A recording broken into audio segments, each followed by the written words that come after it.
नमस्ते नागपुर। आज हम आए हैं कलाकारों की गली चितारोली, जहां पर हम देखने वाले हैं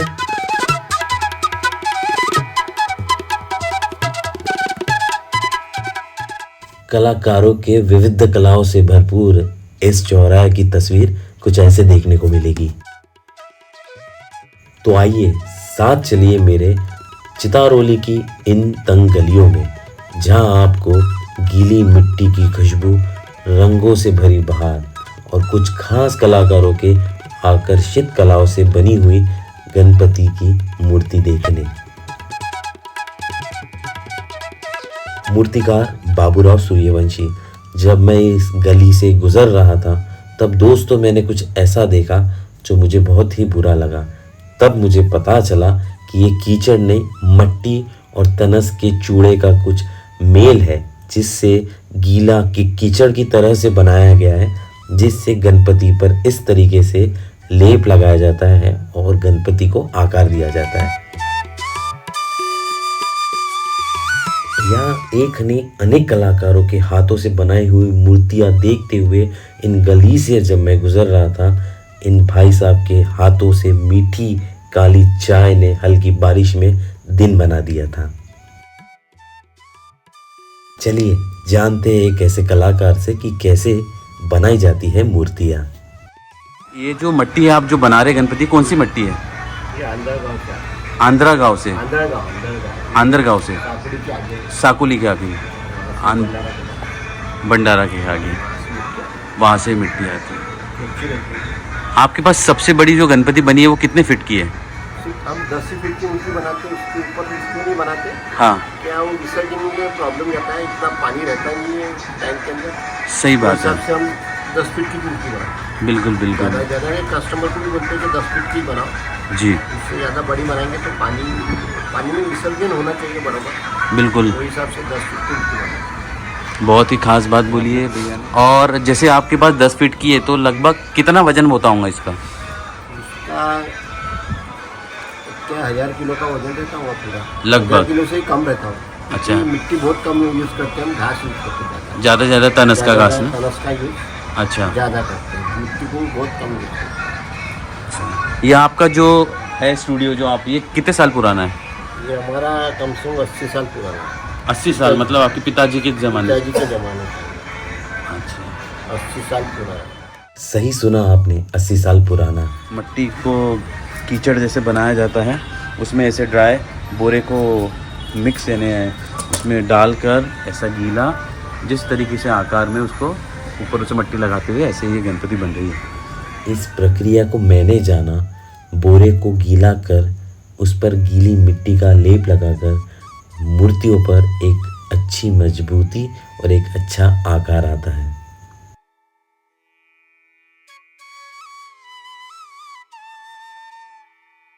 उस कलाकार से निकला ही नहीं कि बाजू में ही 4 से 3 से 2.5 से 2 और साथ ही नंदी बैल पर सवार इन गणेश को देख के ही दिन बन गया था।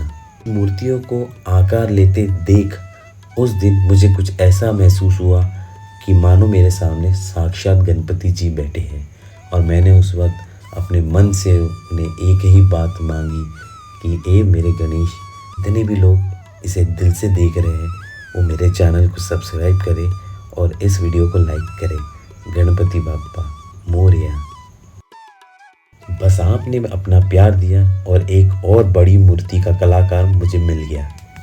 भैया आपका क्या नाम है? नीलेश इंगड़े। दिनेश इंगड़े। नीलेश इंगड़े। अच्छा भैया, आपका ये जो स्टूडियो है ये कितना साल पुराना होगा? ये तो तीसरी पीढ़ी है। तीसरी पीढ़ी है, मतलब समझ लीजिए 70-80 साल,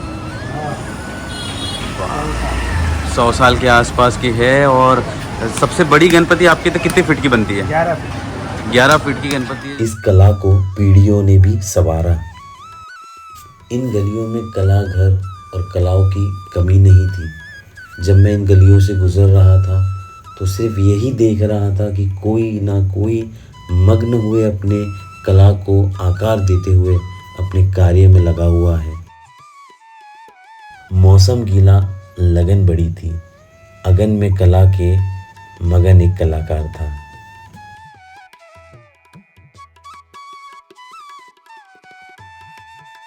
यहाँ बड़ी मूर्तियों के साथ छोटी मूर्तियों को आकार देते हुए कलाकारों को देखने में भी एक आनंद मिला और साथ ही मैं आप सभी को यहाँ ले आया हूँ और आप भी शायद इस माध्यम से इन कला भवन की कलाकारी देखकर आनंद उठाएं।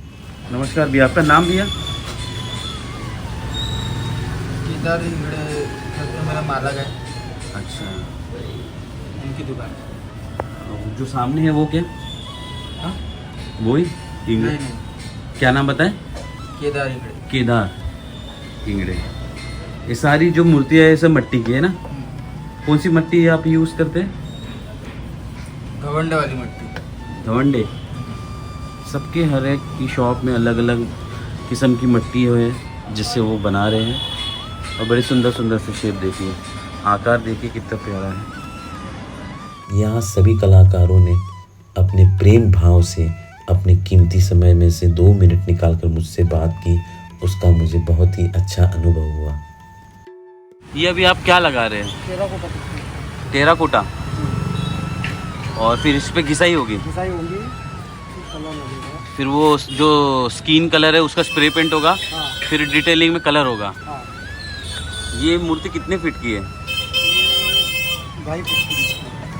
और ये भी तनस से बनाई जाती है? है और मिट्टी कौन सी आप यूज़ करते हैं? आनरगांव की। आंधरगांव की, मतलब साकुली के आगे? हाँ, भंडारा रोड, भंडारा रोड। ये तकरीबन आप जब इसकी क्या कीमत होगी? 12,000 रुपये में रखा है। ये 12,000 की कीमत पर ये मूर्ति मिलने वाली। और ये है भैया की शॉप जिसका आप देख, क्या नाम से शॉप भैया? नारायण एंड सन्स के नाम से। Narayan and sons. कितने साल पुरानी होगी आपकी शॉप? 70-80 साल हो गए। इनकी शॉप ये जो चितारोली है ना, यहाँ पे सारी जो शॉप है ये सब 70 से 80 साल पुरानी है। ये देखिए इनकी जो छोटी छोटी मूर्ति है ना, फिनिशिंग में आ गई है।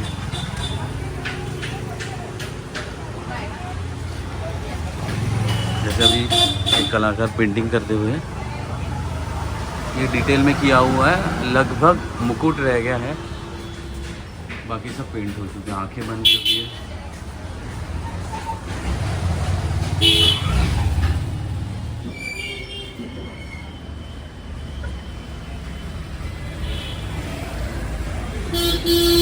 ऐसे ही ये महालक्ष्मी जो बैठती है गणपति के साथ में, ये वो रोड है चितारोली का, जो आप देख सकते हैं।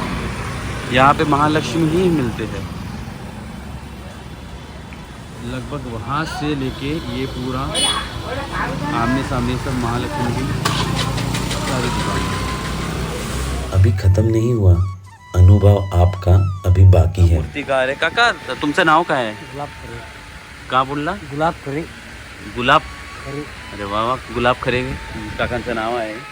काका से बात करने में आनंद तो बड़ा मिला, बस एक ही था, मुझे मराठी उतनी अच्छी बोलनी नहीं आ रही थी, पर काका मुझे ये बता रहे थे कि ये जो कलाघर है ये उनके बेटे चलाते हैं और उनके बेटे पिछले 15 साल से काम करे, काका उनका हाथ बटा रहे। और यह पूरी मूर्तियाँ उन्होंने अपने बेटे के साथ बनाई है और सामने उनका बेटा आकार देते हुए। ये चितारोली देखिए वो वहाँ तक।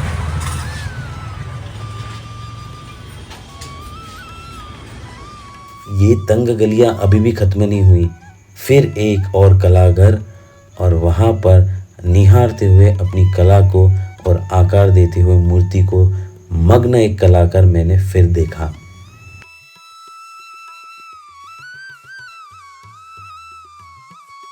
क्या है ये? ये लकड़ी का भुस्सा है। ये गणपति में ही बनाने में काम आएगा? मट्टी में डालना। मट्टी में डाल के फिर हल्का हल्का पतला पतला लेप टाइप का चढ़ेगा। सबका अपना अपना अलग अलग तरीका देख मैंने इन तंगलियों से गुजरते हुए कला को बहुत अच्छे तरीके से अनुभव किया। बस एक उम्मीद रखता हूँ आप सभी से कि जो अनुभव मैंने किया वही अनुभव आपने किया। गणपति बाप्पा मोरिया।